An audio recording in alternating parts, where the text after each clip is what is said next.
قوم سبا کون تھی؟ عذاب الہی ان پر کیوں آیا؟ ایک ایسی قوم جس کی خوشحالی کی مثالیں دی جاتی تھی، ان کی تباہی بربادی ایسے ہوئی کہ ان کی تباہی رہتی دنیا کے لیے مثال بن گئی۔ سب سے پہلے یہ جاننا بہت ضروری ہے کہ سبا کیا تھا۔ سبا عرب کا ایک قبیلہ تھا جو اپنے مورث اعلیٰ سبا بن یشہد بن یارب بن قحطان کے نام سے مشہور تھا، یعنی سبا ایک مرد کا نام تھا۔ سبا کا اصل نام عبد الشمس تھا اور اس کی وجہ سے اس کی قوم سبا کہلائی۔ یہ قوم یمن میں شہر صدا سے 6 میل کی دوری پر آباد تھے۔ اس آبادی کی خاص بات یہ تھی، یہ قوم ایسی تھی کہ اس کی آبادی کی آب و ہوا اور زمین اتنی صاف اور پاکیزہ تھی کہ اس میں نہ مچھر، مکھی، پیسو، کھٹمل اور بچھو اس طرح کے حشرات الارض نہیں پائے جاتے تھے۔ اس علاقے کی پاکیزگی کا عالم یہ تھا کہ اگر کوئی شخص اس شہر سے گزر جائے اور اس کے کپڑوں میں جوئیں ہوں، وہ جوئیں بھی ساری مر جاتی تھی۔ اس جگہ میں موسم اتنا صاف اور سکون والا تھا کہ نہ زیادہ سردی ہوتی تھی نہ زیادہ گرمی پڑتی تھی۔ اس قوم کے پاس ایسے پھل اور باغات تھے جس میں کثیر پھل لگتے تھے، بلکہ اتنے پھل لگتے اور گرتے تھے کہ اگر کوئی شخص اپنے سر پر ٹوکرا اٹھا کر چلے تو بغیر ہاتھ لگائے کئی قسم کے پھلوں سے وہ ٹوکرا بھر جاتا تھا۔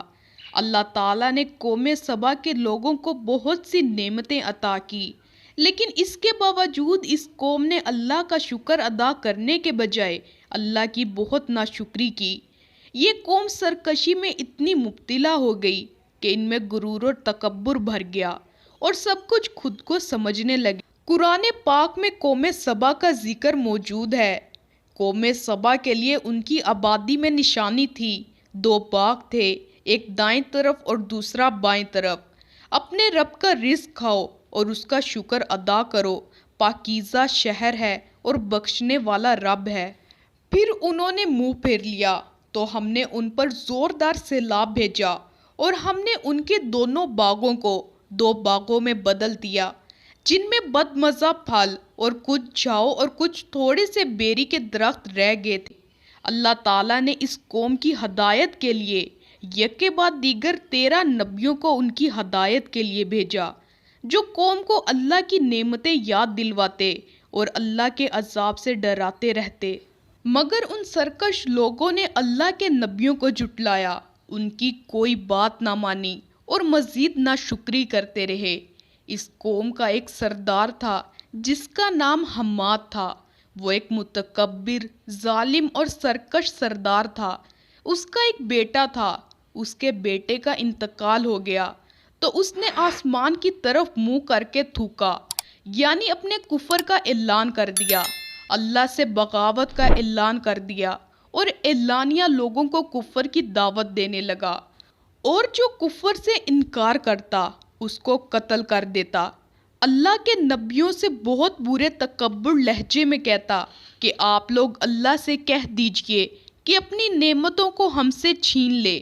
جو آپ ہمیں اللہ سے ڈراتے ہیں کہ ہم نے ناشکری کی تو یہ نعمتیں اللہ ہم سے چھین لے گا، تو اللہ سے کہہ دے کہ اپنی نعمتیں چھین لے۔ یعنی وہ یہ سمجھنے لگا تھا کہ یہ جو کچھ بھی ہے یہ ہمارا ہے، اللہ کا نہیں ہے، کوئی بھی ہم سے یہ نعمتیں نہیں چھین سکتا۔ جب حماد نے اس تکبرانہ لہجے میں نافرمانی کی تو اللہ نے اس قوم پر بہت برا عذاب بھیجا۔ اس قوم پر سیلاب کی صورت میں عذاب آیا۔ یہ سیلاب کیسے آیا؟ قوم سبا کے بستی کے کنارے پہاڑوں کے دامن میں بند باندھ کر ملکہ بلقیس نے 3 بڑے بڑے تالاب نیچے اوپر بنا دیے تھے تاکہ پانی جمع رہے، لوگوں کے کام میں آئے اور ضائع نہ ہو۔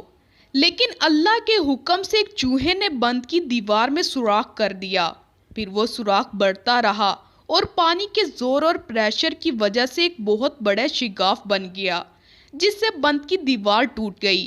پھر بہت تیزی اور ریلے کے ساتھ وہ سیلاب اس بستی میں آ گیا۔ جو لوگ سکون اور چین سے گھروں میں بیٹھے تھے، اچانک ایسا سیلاب آیا کہ اس کے دھاروں نے اس بستی کو تباہ کر دیا۔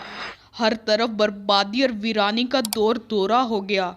جب یہ سیلاب آیا تو ساری مال و دولت، باغات سب کے سب اس میں غرق ہو گئے اور بستی ریت کے اندر دفن ہو گئی، اور اس کی بربادی ایسے ہوئی کہ اس کی مثال خوشحالی میں دی جاتی تھی۔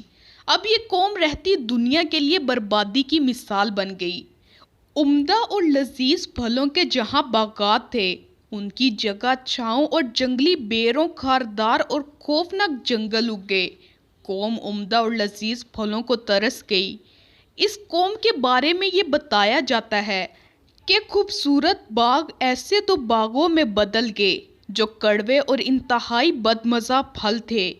اس واقعے کے بارے میں علامہ احمد فرماتے ہیں کہ اس واقعے کو بیان کرنے سے مقصود حضور صلی اللہ علیہ وآلہ وسلم کی امت کو نصیحت کرنا ہے۔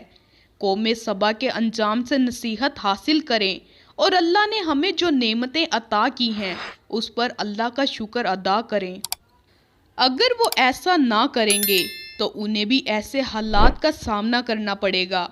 آج غور کریں تو آئے دن زلزلے، سیلاب، طوفان، آندھی وغیرہ آ رہے ہیں۔ کہیں ہم بھی اللہ کی ناشکری تو نہیں کر رہے ہیں؟